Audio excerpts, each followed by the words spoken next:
રોજ સવારે પેપર વાંચીએ અને એમ લખેલું આવે કે મુકેશ અંબાણી આજે 5,000 કરોડ કમાય, તો આપણને કાંઈ ફરક ન પડે. આપણે પેપર વાંચીને મૂકી દઈએ કે ભલે કમાયો. પણ આપણો જ કાકાનો દીકરો આવીને એમ કહે કે ભાઈ મેં નવો ધંધો ચાલુ કર્યો છે અને એમાં મને 5 લાખ રૂપિયા નફો થયો છે, તો આપણે એના મોઢા આગળ તો સારી સારી વાત કરીએ, પણ આપણા મનમાં શું ચાલે આપણે જ. આપણો જ પાડોશી આવીને એમ કહે કે આજે મને 10,000 વધારે મળ્યા છે, તો આપણને સાંજની રસોઈ બરાબર ભાવતી. નજીકના માણસો પ્રગતિ કરે આપણે જોઈ શકતા. માનવીય સ્વભાવ છે. બસ આ જ જીવનમાં બદલાવ લાવવો જરૂરી છે. કવિ કાક કહે કે આપ બળે પર ઓલવે, આપ બળે પર ઓલવે દેતા સુખિયા, સર્જન હારે સર્જ્યા એવા કોક કોક માણસ કાગડા. જે બીજા બળે પોતે બળે અને બીજાને સારું કરે. પણ અમુક માણસો એવા છે કે કમતિયાને લાખો કરો, કમતિયાને લાખો કરો, એમાં કોકદી ઉણપ થાય, ભવના ભૂલી જાય એ કરેલ ગણને કાગડા. એટલે ભગવાને આ મહામંગુ જીવન આપ્યું છે, તો જીવનની અંદર હંમેશા સત્કાર્ય છે. બીજાને ઉપયોગમાં આવવું, બીજાની મદદ કરવી. અને કવિઓ ભજન ગાય છે, ઝાડવું ફળ રે એ પોતાના કદી નથી ખાતું રે, ઉપકારી આત્મો ઝાડવા પોતાના ફળ નથી ખાતા રે,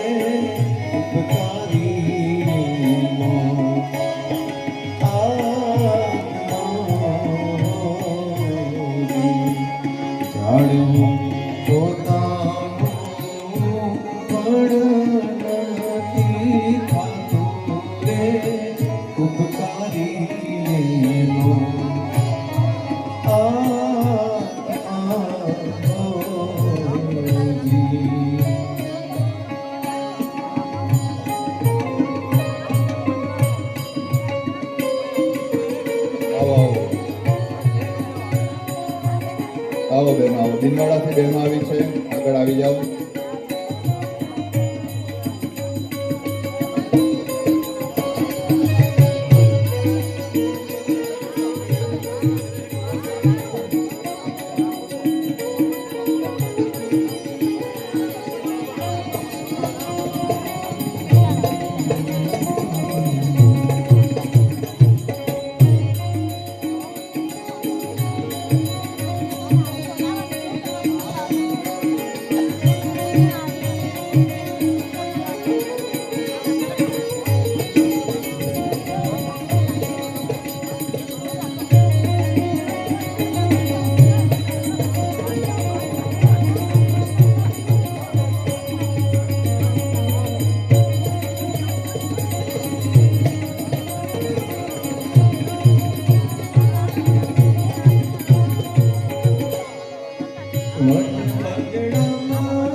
આગળ આવી જજો.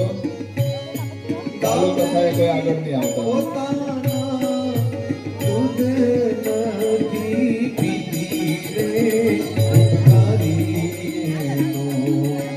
જય ગૌ માતા. અરે અરે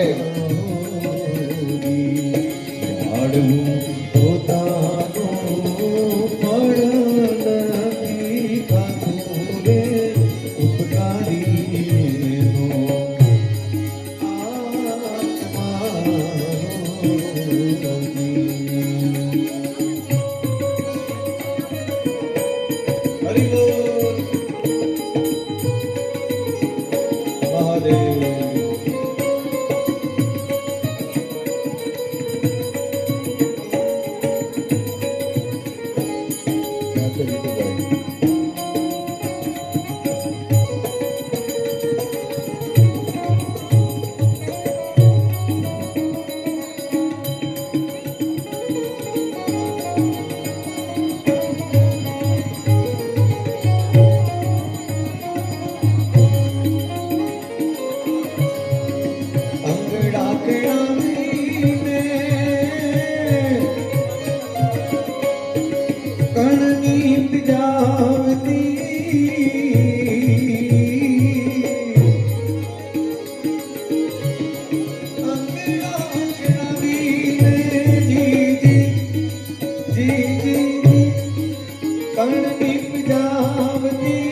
ગાવલડી દુધરે પોતાના કદી નથી પીતી રે ઉપકારી એનો. આ કથા પણ જે નિમિત્તે છે ગૌદાન, ગાયનું ખૂબ મહત્વ છે મિત્રો. ભગવાન કૃષ્ણ ગોકુળમાં જેટલા વર્ષ રહ્યા છે એટલા વર્ષ ભગવાને ચપ્પલ નથી પહેર્યા. કેટલા વર્ષ ભગવાન ગોકુળમાં રહ્યા? 11 વર્ષ અને 52 દિવસ ભગવાન કૃષ્ણ એ ગોકુળમાં રહ્યા છે. કોઈએ કીધું કે ભગવાન તમે જોડા ચપ્પલ શા માટે નથી પહેર્યા? અને એ સમયે ભગવાને કીધું છે કે મારી ગાવલડી, મારી ગાય માતા, મારી ગાયો જો ગોકુળની અંદર વગલ ચપ્પરે ફરતી હોય, ચરતી હોય તો મારાથી જોડા ન પહેરે. ગાય પ્રત્યેનો પ્રેમ છે. અને આપણી તો સંસ્કૃતિ છે ગાય, ગંગા અને ગાયત્રી. પ્રથમ ગાય આવે છે અને ગાયની અંદર મિત્રો 33 કરોડ દેવતાઓનો વાસ છે. અને ગાય આમ તેમ રખડતી હોય, ભટકતી હોય તો જોઈને દિલમાં દર્દ થાય છે. એટલે ગાયની મિત્રો સેવા કરજો બની શકે. ગૌદાન કરવું, ગાયની પૂજા કરવી, ગાયને રોટલી અર્પણ કરવી એ આપણી સંસ્કૃતિમાં આવે છે. સંસ્કૃતિમાં તો આવે જ છે પણ આપણી ફરજમાં આવે છે. આપણે નહીં કરશું તો કોણ કરશે? સનાતન ધર્મીઓ છીએ આપણે.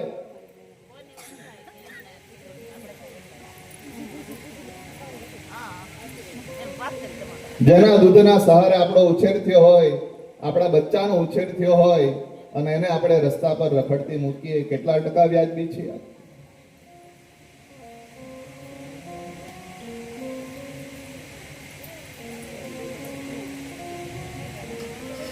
એક ગામની અંદર વિધર્મીએ આક્રમણ કર્યું અને ગાયોને કતલખાને લઈ જવામાં આવતી હતી. અને એ સમયે એક ગરીબ મહિલા, એના બંને દીકરા,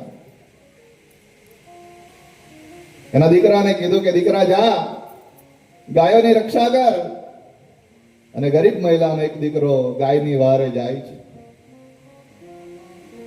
એકલો લડે છે, વિધર્મીઓને ભગાવી દે અને બધી ગાયોને બચાવી લે છે. પણ પોતે એમાં પોતાનું શરીર ખપાવી દે છે, પોતે મૃત્યુને શરણે જાય છે. બીજા વર્ષે પાછા વિધર્મીઓ આવે, પાછી ગાયોને કતલખાને લઈ જવાતી હોય છે. ગરીબ મહિલા પોતાના બીજા દીકરાને મોકલે છે, કહે છે આ વખતે તું જા, એ પણ એકલો લડે, ગાયોને બચાવી લે. પણ દુઃખ સાથે કહેવું પડે કે એ પણ મૃત્યુને શરણે જાય છે. પેલી ગરીબ મહિલા એકલી રહી જાય અને ત્રીજા વર્ષે પાછા વિધર્મીઓ આવે અને પછી ગાયને પાછી કતલખાને લઈ જવામાં આવે. એ દિવસે પેલી માં પોક મૂકીને રડી, હે ભગવાન, તું એ મને આજે ત્રીજો દીકરો ન આપ્યો, કદાચ ત્રીજો દીકરો આપ્યો હોત ને તો એને પણ હું મોકલી દેત કે જા દીકરા ગાયોને બચાવી લાવ, પણ તું એ મને ત્રીજો દીકરો ન આપ્યો. આ ગૌ ભક્તિ છે.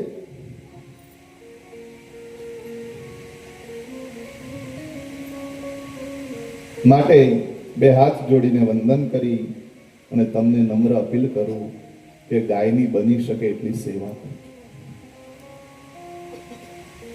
ગાય, ગંગા અને ગાયત્રી એ આપણી સંસ્કૃતિ છે. તો હિરણ્યકશિપુનો દીકરો પ્રહલાદ, પ્રહલાદનો દીકરો વિરોચન, વિરોચનનો દીકરો બલિરાજા, બલિરાજાના દીકરા બાણાસુર અને બાણાસુરની દીકરી એનું નામ છે ઉષા.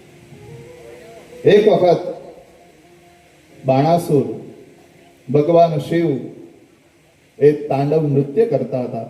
ભગવાન શિવનું તાંડવ નૃત્ય એટલે કે ઓહો, એકવાર સાંભળીએ તો પણ આપણું મન એ તાંડવ નૃત્યની અંદર ડોલવામાં આવે. જટા કટા હસમ રમમ રમન નલિન પનિર્જરી લોલી વિચ્ચ વલ્લરી વિરાજમાન ગુરુધરી ધગત ધગત ધગત લલાટ કપટ તપાવકે કિશોર ચંદ્રશેખરે રતિ પ્રતિક્ષણં મમ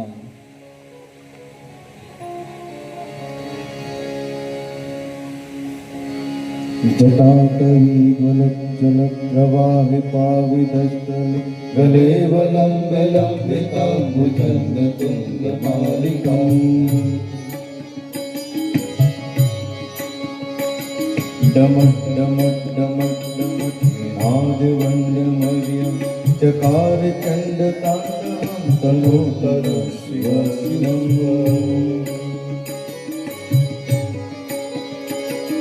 जटाटवी गलज्जल प्रवाहि पावितस्थल गले वलम्ब लम्बितं भुजङ्ग तुङ्गमालिकाम् डमक डमक डमक डमक नाद वण्डमर्यं चकार चण्ड ताण्डवं तनोतु नः शिवं शिवम्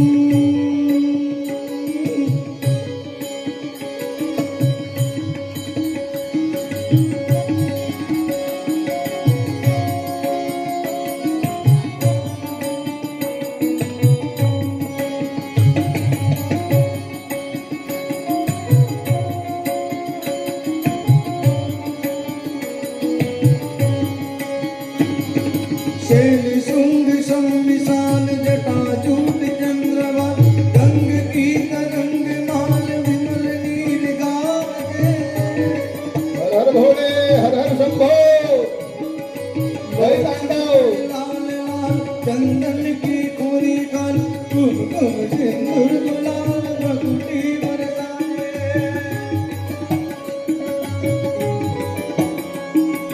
मुंडन की कंठमाल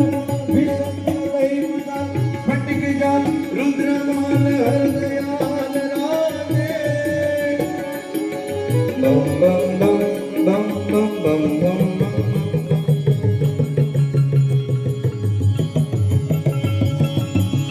હરે હરે बम बम बम डमरू बाज नाद वेद स्वर सुसाज शंकर महाराज आज तांडव नाचे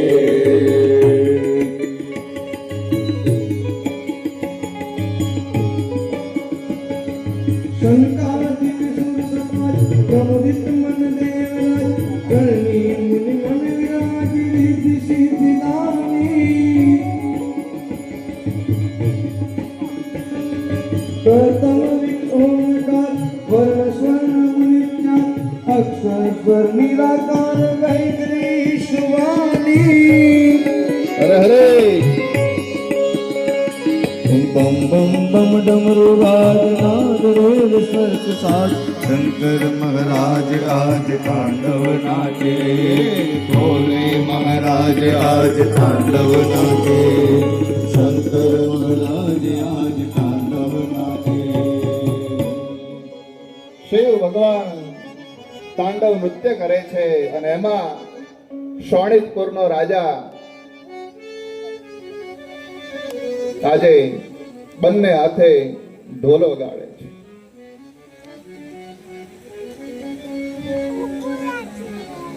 અને એ બાણાસુરે દિવ્ય બંને હાથે ઢોલો ગાળ્યું છે. ભગવાન શિવ નૃત્ય કરે છે અને ભગવાન શિવ એ બાણાસુરની ઉપર ખૂબ રાજી થાય છે અને એને કહે છે કે બાણાસુર, તું શોણિતપુરનો રાજા, આજે તું આટલું દિવ્ય વાદ્ય વગાડ્યું છે તો હું તને વરદાન આપું છું કે તારા 1000 હાથ થશે. બે હાથે ઢોલ વગાડ્યું અને 1000 હાથનું એને વરદાન આપ્યું છે. એ બાણાસુરને 1000 હાથ મળે છે. એની દીકરી જેનું નામ છે ઉષા. અને ઉષાની એક મિત્ર હોય છે, એનું નામ બતાવ્યું છે ચિત્રલેખા. અને એક વખત ઉષા સપનાની અંદર કૃષ્ણ ભગવાનના દીકરા પ્રદ્યુમ્ન અને પ્રદ્યુમ્નના દીકરા અનિરુદ્ધ એ મનની અંદર સપનામાં એકવાર એનું દર્શન કરે છે. સપનામાંથી સવારે જાગે એટલે પોતાની સખી ચિત્રલેખાને કહે છે કે મને એક દિવ્ય પુરુષનું દર્શન થયું છે, હવે એના વગર હું રહી શકતી નથી, પણ એ ક્યાં રહે છે, કોણ છે, મને ખબર નથી, મને તો ખાલી સપનામાં આવ્યા. અને એ સમયે ચિત્રલેખા એ ચિત્ર દોરવામાં ખૂબ પારંગત હોય છે, એટલે બધા અલગ અલગ ચિત્ર બનાવી અને ઉષાને દેખાડે કે આ છે, આ છે, આ છે. બધા ચિત્રો જોઈ અને ઉષા ના પાડે છે.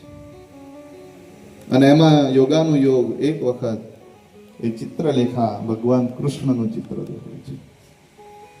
અને જેવું કૃષ્ણનું ચિત્ર જોયું એટલે ઉષાએ કીધું કે હા થોડાક આની જેવા દેખાય છે. પછી પ્રદ્યુમ્નનું ચિત્ર દોર્યું અને કીધું હવે તો ઘણા આની જેવા દેખાય છે. અને પછી અનિરુદ્ધનું ચિત્ર દોર્યું એટલે કે કીધું બસ આ જ છે જે મને સપનામાં આવ્યું. પછી ચિત્રલેખા એ ઉષાની મદદ કરવા માટે અનિરુદ્ધનું હરણ કરી અને શોણિતપુરમાં લાવે છે. અનિરુદ્ધ જેવા શોણિતપુરમાં આવે છે, શોણિતપુરનો ધજા દંડ એ નીચે પડી જાય છે. એટલે બાણાસુરને ખ્યાલ આવી જાય છે કે કોઈ મારી નગરીમાં, મારા રાજ્યમાં કોઈ પ્રવેશ કર્યો છે. બધે ચેક કરવામાં આવે છે, જોવામાં આવે છે, તો અનિરુદ્ધ એ ઉષાના સ્થાનેથી પકડાય છે અને પછી અનિરુદ્ધને ત્યાં બાંધી દેવામાં આવે છે. આ બાજુ દ્વારકાપુરમાં બધા વિચાર કરે કે અનિરુદ્ધ ક્યાં ગયો? અનિરુદ્ધની ખૂબ શોધખોળ કરવામાં આવે છે, અનિરુદ્ધ ક્યાંય મળતા નથી. અને આ બાજુ નારદ મુનિ એ કૃષ્ણ ભગવાનને કહે છે કે તમારા અનિરુદ્ધ તો શોણિતપુરની અંદર છે, બાણાસુરે એમને બાંધી દીધા છે. અને કૃષ્ણ ભગવાન પોતાનું સૈન્યને લઈ અને શોણિતપુરમાં આવે છે. બાણાસુરની સાથે ભગવાન કૃષ્ણનું યુદ્ધ થાય છે. યુદ્ધની અંદર કૃષ્ણ ભગવાનને ગુસ્સો આવે છે અને બાણાસુરના 996 હાથ કાપી નાખવામાં આવે છે. અને જ્યાં છેલ્લા 4 હાથ કાપવાની ભગવાન તૈયારી કરે અને એ જ સમયે ભગવાન શિવ પ્રસન્ન થાય છે. ભગવાન શિવ કહે છે કે હે કૃષ્ણ, હવે આના 4 હાથ રહેવા દો, આ મારો પરમ ભક્ત છે, એણે મને એકવાર રાજી કર્યો તો, તમે કૃપા કરો, એના 4 હાથ રહે. અને ભગવાન શિવના કહેવાથી કૃષ્ણ ભગવાન એ 4 હાથ રહેવા દે છે. અને પછી શિવ પુરાણની અંદર આગળ દિવ્ય કથા ગજાસુરની આવે છે. જે હમણાં જ આપણે ગાયની ચર્ચા કરી ગયા, એ ગાયની રક્ષા માટે આપણા વલસાડ જિલ્લામાં પણ અગ્નિવીર ગૌરક્ષા દળ, જેમણે 1500 થી 2000 ગાયોને બચાવી છે, એવા બાપુ આપણે પ્રદીપસિંહ બાપુ એ પણ આપણી વચ્ચે અહીંયા ઉપસ્થિત છે. તાળીઓના ગડગડાટથી આપણે એમનું સ્વાગત કરીએ, સન્માન કરીએ, શુભેચ્છા આપીએ કે આવા ને આવા કામો જીવનમાં કરતા રહો. એ તો આપણે દરબાર જ ને જે પૂજા કરવાના છે. વાહ દરબાર વાહ, ધન્યવાદ તમને, ખૂબ ખૂબ ધન્યવાદ. અમારી પણ કઈ જરૂર હોય તો કહેજો એ કામની અંદર, અમે તમારી સાથે જ. આવા કાર્યને હંમેશા સહયોગ આપવો જોઈએ.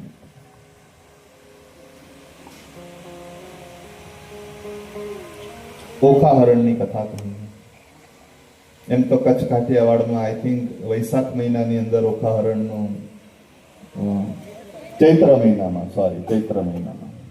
મહિનાની અંદર એનું પઠન થતું જ હોય છે. પણ શિવ પુરાણની અંદર પણ આ કથા બતાવી છે. ત્યારબાદ ગજાસુરની કથા આવે છે. ગજાસુર એ મહિષાસુરનો દીકરો છે અને મહિષાસુર નામનો રાક્ષસ, જેનું માતાજી સાથે યુદ્ધ થયું અને માતાજીએ દિવ્ય રૂપ લઈ અને મહિષાસુરનો વધ કર્યો છે. અને અમારા પંડિતો ગાયકો પણ જ્યારે માતાજીની સ્તુતિ કરતા હોય ત્યારે દિવ્ય માતાજીની સ્તુતિ કરતા ગાય છે. તાધિન્ના તાધિન્ના તાધિર્ગતધિન્ના તાધિન્ના તાધિન્ના તાધિર્ગતધિન્ના દાદિન્ના દાદિન્ના દાદિન્ના તિરિકત માતાજીની સ્તુતિ મિત્રો સાંભળજો.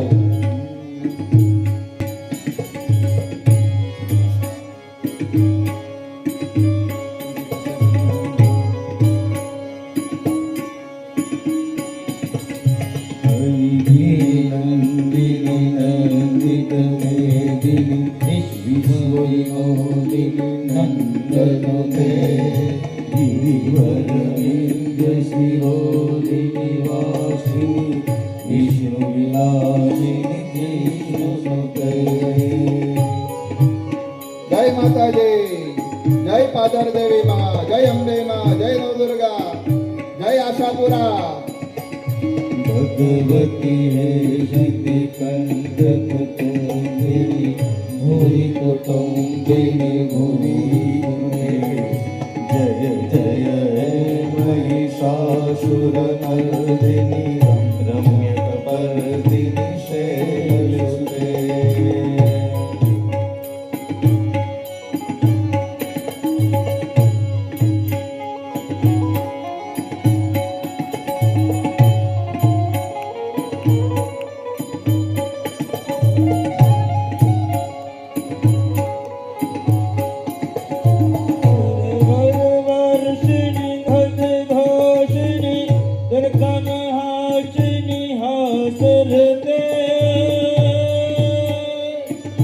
त्रिभुवन पोषिणी शंकर तोषिणी बिल्वचरोषिणी घोषणते तनुजन रोषिणी नीति सुतोषिणी दुर्मद शोषिणी सिंधु सुते जय जय है महिषासुरमर्दिनी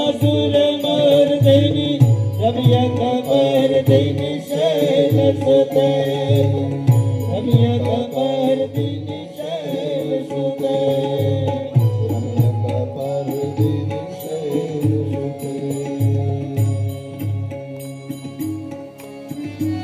માતાજીએ ભસ્માસુરનો વધ કર્યો અને પછી એનો દીકરો મહિષાસુરનો વધ કર્યો અને પછી મહિષાસુરનો દીકરો જેનું નામ બતાવવામાં આવ્યું છે ગજાસુર. એ ગજાસુર બ્રહ્માજીનું તપ કરે અને બ્રહ્માજીને પ્રસન્ન કરે. કહે છે કે મને વરદાન આપો કે હું કોઈનાથી ન મરું, જે અકામી હોય, જેનામાં ક્યારેય કામ વ્યાપ્ત ન થયો હોય એનાથી મારું મૃત્યુ. અને પછી આવું વરદાન લઈ એ બધા દેવતાઓને હેરાન કરે છે. અને એ સમયે દેવતાઓ ભગવાન શિવની પાસે જાય છે, કારણ કે પૃથ્વી પર અકામી ફક્ત એક જ છે અને એ છે ભગવાન શિવ, જેનામાં ક્યારેય કામો વ્યાપ્ત નથી. અને ભગવાન શિવ દેવતાઓને બચાવવા માટે ગજાસુર સાથે યુદ્ધ કરે છે. અને શિવ પુરાણમાં કીધું છે કે ભગવાન શિવ એ ગજાસુરને પોતાના ત્રિશૂળમાં આખો પરોવી દે છે. ત્રિશૂળના જે 3 ભાગ હોય છે એ ત્રણે ત્રણ અણીમાં ગજાસુરને આખો પરોવી દેવામાં આવે છે. અને એ હાલતમાં ગજાસુર ભગવાન શિવની સ્તુતિ કરે છે, ભગવાન શિવને પ્રસન્ન કરે છે અને ભગવાન શિવને કહે કે હે ભગવાન, તમારા દ્વારા મારું મૃત્યુ થયું છે, તમે મને ત્રિશૂળમાં ધારણ કર્યો છે, તો તમે મને વરદાન આપો કે તમે મારા ચર્મને પણ ધારણ કરો. અને ભગવાન શિવ ગજાસુરને વરદાન આપે છે, કહે છે કે તારું કહેવું હું સાંભળીશ, માનીશ અને તારા ચર્મને હું ધારણ કરીશ. અને ભગવાન શિવે પછી ગજાસુરના ચર્મને ધારણ કર્યું છે એટલે ભગવાને એ ચરમાંબર કહ્યું છે, જેને ચરમાંબરના નામથી ઓળખાય છે. અને પછી ભગવાને એ ગજાસુરને કૃતિવાસા એવું નામ આપ્યું છે. આવો શિવ પુરાણમાં ઉલ્લેખ છે. જે વાંચતા હશે એને ખબર હશે. કોઈ પ્રારંભ કર્યો વાંચવાનો આટલા દિવસમાં? 5-6 દિવસથી કથા સાંભળો છો, કોઈને મનમાં એવું થયું કે ચાલો આપણે 1-2 પાના તો વાંચીએ?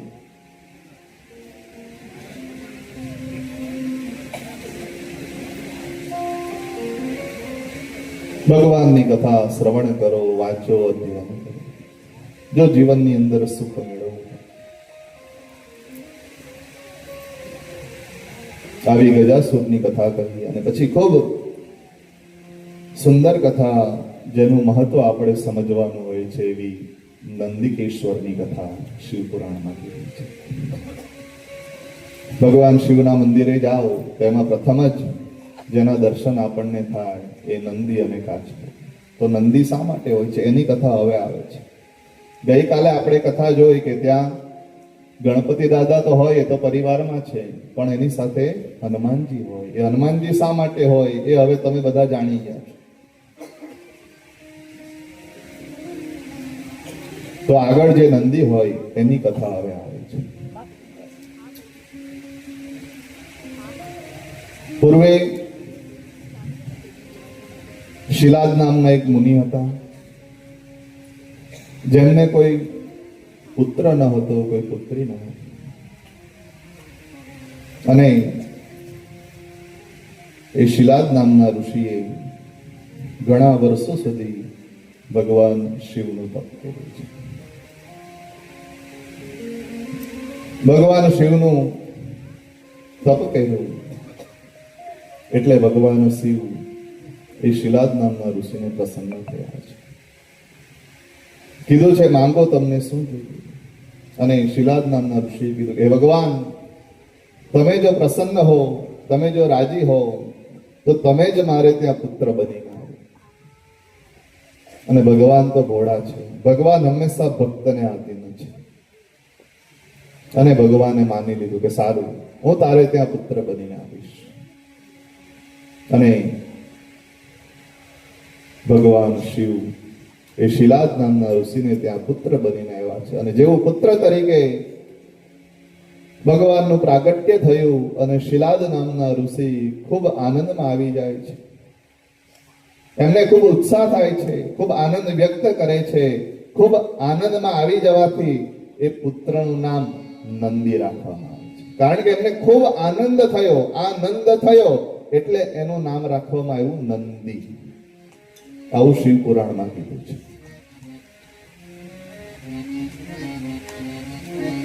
એ નંદી ધીમે ધીમે મોટો થાય અને જ્યારે 5 વર્ષની એની ઉંમર થાય એ સમયે મિત્ર વરુણ નામના ઋષિ એમને ત્યાં અતિથિ તરીકે આવે છે. અને શિલાદ નામના ઋષિ એમનો ખૂબ આતિથ્ય સત્કાર કરે છે. અને આપણી સંસ્કૃતિમાં તો કીધું છે કે અતિથિ દેવો, અતિથિ પણ આપણી સંસ્કૃતિમાં તો દેવ છે. तब भी वो दिन थे जब कोई आए और हम खाए, तब भी वो दिन थे जब कोई आए और हम खाए, आज भी वो दिन है जब कोई जाए और हम खाए. પહેલા લોકો એવું વિચારતા કે અમારી ઘરે કોઈ મહેમાન આવે તો સાથે બેસી અને બધા ભોજન કરીએ, જમીએ. અને આજે અમુક લોકો એમ વિચારે કે ક્યારે અહીંથી જાય કે અમારે જમવાનો વારો આવે.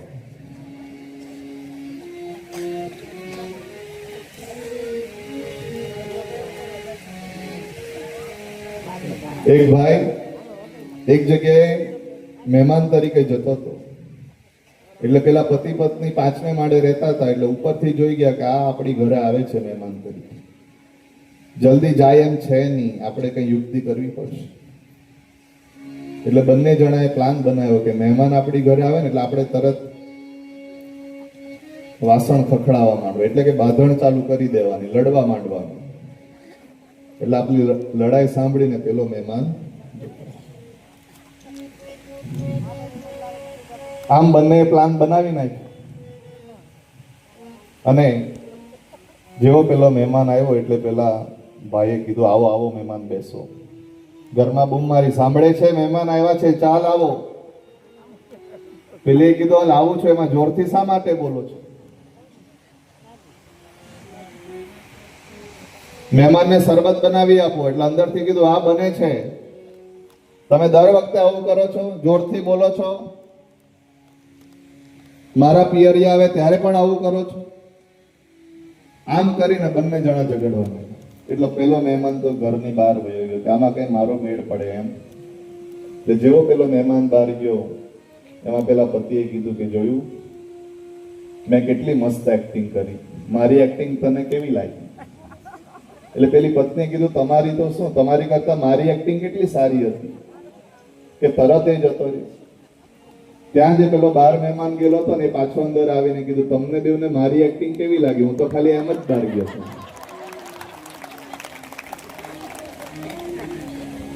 હવે તો મહેમાને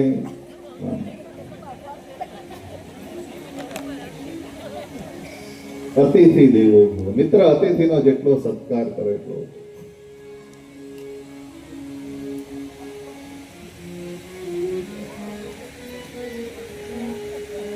એક જગ્યાએ બ્રાહ્મણ દેવતાને જમવાનું કીધું. એટલે પેલી બેન બ્રાહ્મણ દેવતા જમવા આવે છે એમ કરીને ખૂબ આનંદમાં હતી. આમ ખૂબ એને આમ ઉત્સાહ હતો કે આજે તો બ્રાહ્મણ દેવતાને ખૂબ જમાડું. સુંદર થાળી પીરસી અને બ્રાહ્મણ દેવતાને જમવા આપ્યું. પણ ઉત્સાહમાં બેન બિચારી પાપડ આપવાનું ભૂલી ગઈ અને પેલા બ્રાહ્મણ દેવતાને સામે રસોડામાં પાપડ દેખાય. ને મારી જેમ એને પાપડ બહુ ભાવે, મને ને આ પંડિતજીને, જેમણે 2 દિવસથી ખવડાવે એને ખ્યાલ હશે.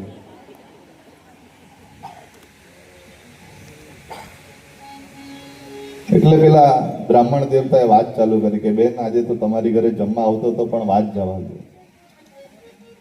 રસ્તામાં ગાડી લઈને નીકળ્યો પણ સાપ સામે મળ્યો. એટલે પેલી બેન કે હા મહારાજ સાપ મળ્યો?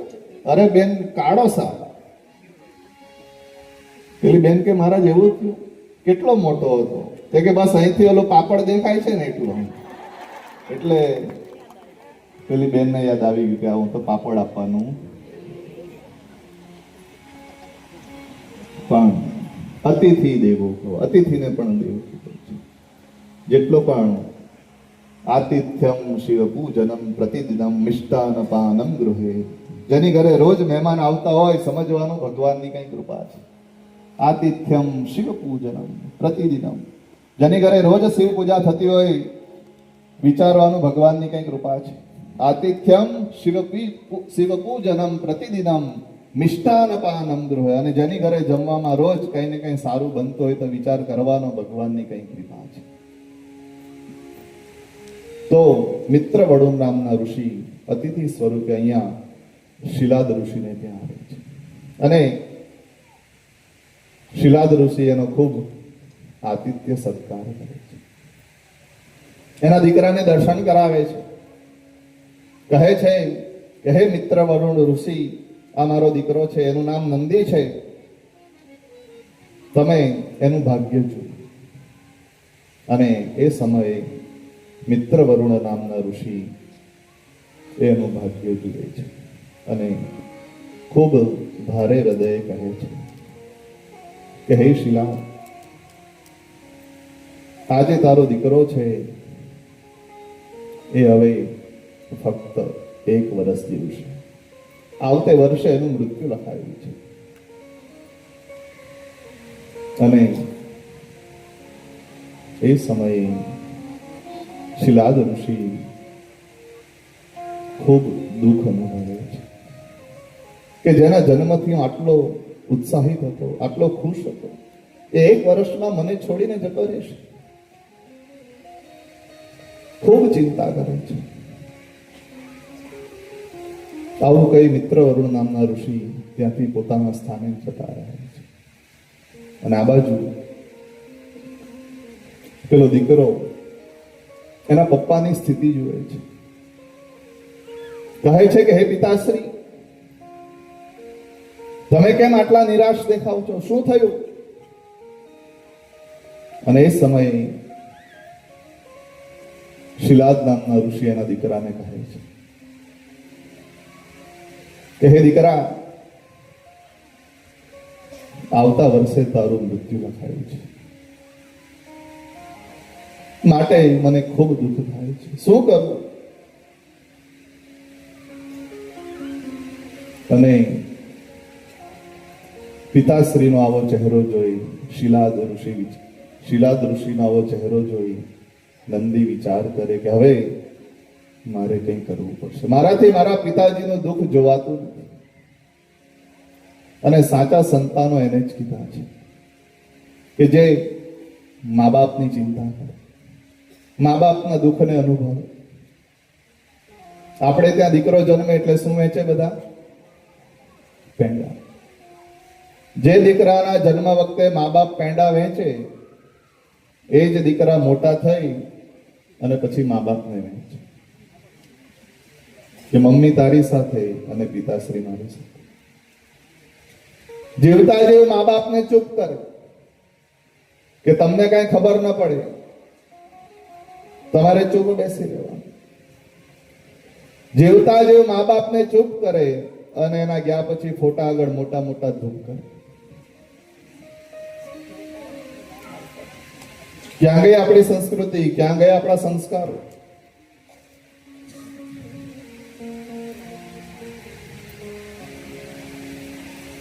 એક પતિ અને પત્ની ઘરમાં રહે, સાથે એના સાસુમાં પણ રહે,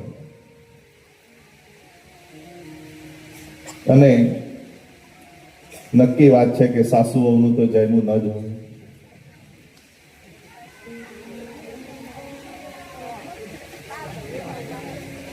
જ્યારે ભગવાન શ્રી રામ જનકપુરની અંદર જ્યારે જાન લઈને આવતા હતા, એ સમય આખું જનકપુર એ રામની જાન જોવા માટે નીકળ્યું હતું. અને એમાં અટારીએથી એક વહુ પણ રામની જાનનું દર્શન કર્યું. અને અમે એની સાસુમાં ત્યાં આવીને કીધું કે વહુ વહુ, મોઢું ઢાંકો તો ખરા, આખું જનકપુર બહાર ઊભું છે. અને ત્યારે પેલી વહુએ કીધું કે મને ખબર છે કે રામની જાન નીકળી છે અને આખું જનકપુર બહાર નીકળ્યું છે, બહાર ઊભું છે, પણ એ સાસુમાં આખું જનકપુર બહાર નીકળ્યું છે ને, એ રામના દર્શન કરવા માટે નીકળ્યું છે. તું એક એવી છો કે મારું મોઢું જોઈને ઊભી છે.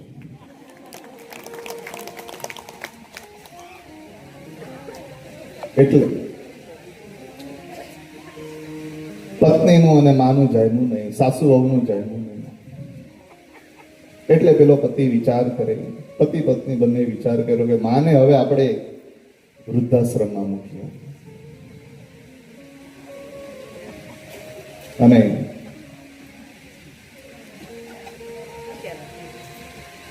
માને લઈ વૃદ્ધાશ્રમમાં જાય છે. પેલો દીકરો વૃદ્ધાશ્રમના કાગળિયાની બધી કાર્યવાહી કરે છે. ત્યાં એક મેનેજર બેઠો હોય છે, અને મેનેજર જ્યાં પેલી માને જુએ છે એટલે માને જોઈને થોડું હસે છે. માં પણ પેલા મેનેજરને જોઈને થોડું હસે છે. પેલા દીકરાની નજર મેનેજર અને માં બંને પર જાય છે. અને પછી દીકરો માને વૃદ્ધાશ્રમમાં પોતાના રૂમમાં મૂકી અને પાછો બહાર નીકળે છે. ઓફિસમાં મેનેજર બેઠો હોય એટલે પેલો દીકરો મેનેજરની પાસે પૂછે છે કે તમે મારી માને જોઈને થોડું હસ્યા, તમે મારી માને ઓળખો છો, જાણો છો? અને એ સમયે પેલા મેનેજરે કીધું કે હા, હું તમારી માને ઓળખું છું. આજથી 30 વર્ષ પહેલા હું એક અનાથ આશ્રમમાં નોકરી કરતો હતો, અને એ સમયે તું પણ દીકરા અનાથ હતો, અને આ તારી માં તને અનાથ આશ્રમમાં લેવા માટે આવી. તું તો અનાથ હતો, તારે તો માં નહોતા, બાપ નહોતા. આ દીકરાએ, આ માએ તને ઉછેરીને મોટો કર્યો છે. અને તું આજે એને વૃદ્ધાશ્રમમાં મૂકવા. પછી તો દીકરાને સાચું સમજાયું છે અને પોતાની માને પાછો પોતાનું કહેવાય કે માં ભૂલ થઈ.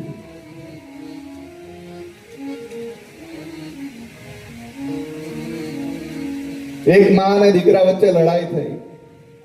એમાં પેલી માએ એના દીકરાને કીધું કે દીકરા, મેં તો તને ઉછેરીને મોટો કર્યો છે. અને એ સમયે પેલા દીકરાને ગુસ્સો આવે. દીકરો કહે, માં તું દર વખતે મને સંભળાવે કે મેં તને ઉછેરીને મોટો કર્યો, મેં તને ઉછેરીને મોટો કર્યો. ચાલ આજે આપણે હિસાબ કરી નાખીએ. તું એ મને ઉછેરવામાં જેટલા પણ રૂપિયા ખર્ચાવે એટલા હું તને આપી દઉં. પછી તું પણ છૂટી અને હું પણ છૂટો. પેલો દીકરો પેન અને કાગળ લઈને બેસી જાય. માં કહે, દીકરા ક્યારથી ગણાવું? દીકરો કહે, માં મારો જન્મ થયો ત્યારથી જ ગણાવ, બધું ચૂકતે કરી દઉં. અને એ સમયે પેલી માએ કીધું છે કે હે દીકરા, તારા જન્મ વખતે તને છાતીએ વળગાવી અને દૂધ પીવડાવેલું એ દૂધની કિંમત તું કેટલા રૂપિયા લીટર લખીશ? તારા માથા પર હાથ ફેરવી વાલના બે આંસુ સારેલા એ આંસુની કિંમત તું ક્યાં કોમ્પ્યુટરમાં નક્કી કરવા જઈશ?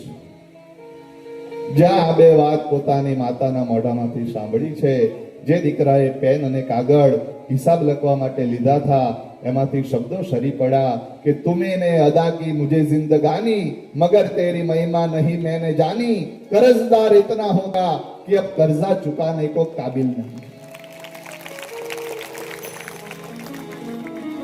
મા બાપના ઋણમાંથી એના દીકરા કે દીકરીઓ ક્યારેય મુક્ત થઈ શકતા નથી. શાસ્ત્રમાં તો એમ કીધું છે કે આપણે ખુદ આપણા ચામડાના ચપ્પલ બનાવી આપણા મા બાપને પહેરાવીએ તો પણ એના ઋણમાંથી મુક્ત થવાતું નથી. અને કવિ લખે છે, મીઠા મધુન મીઠા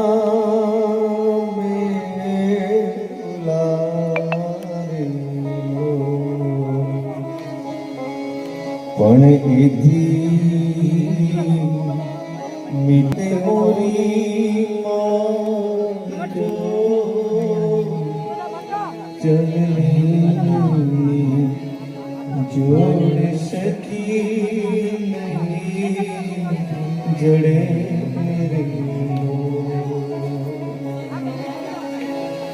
પ્રભુનારી પ્રેમ તણી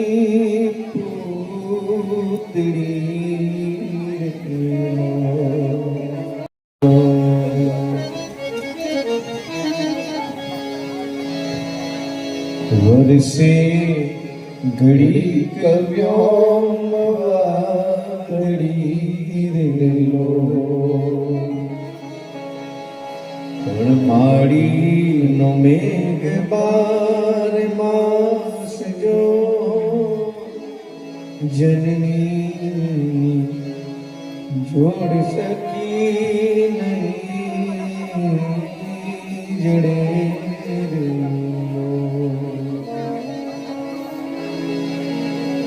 જગનો આધાર એની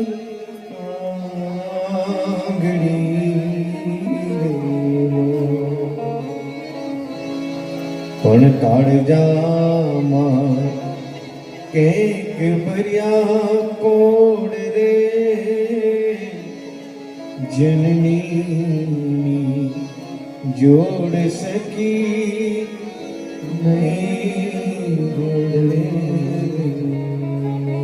ન દેખે તેરી સુરત. એક કવિએ બહુ સારું કીધું મા વિશે કે હે માં, ન દેખી તેરી સુરત. ભગવાનને એમ કહે છે કે હે ભગવાન, અમે તને નથી જોયો. ન દેખી તેરી સુરત लेकिन जरूरत क्या होगी? हे माँ, तेरी सूरत से अलग भगवान की सूरत क्या होगी? આપણે ત્યાં આપણા મા બાપ છે, એ જ આપણા ભગવાન છે. એકનાથ મહારાજ જમતા હોય તો કૂતરો આવી અને એની રોટલી લઈ જાય કે કૂતરા, તારી રોટલીમાં ઘી લગાડવાનું બાકી છે. અને આજના ભણેલા ગણેલા ફોરવર્ડ આપણે હસી કાઢીએ કે ગાંડો કૂતરાની પાછળ ઘીનું વાસણ લે.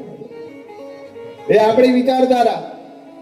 એ મહાપુરુષ એમ વિચારતા હતા કે કૂતરાના રૂપમાં મારી ઘરે ભગવાન ન આવ્યો એની શું ખાતરી છે?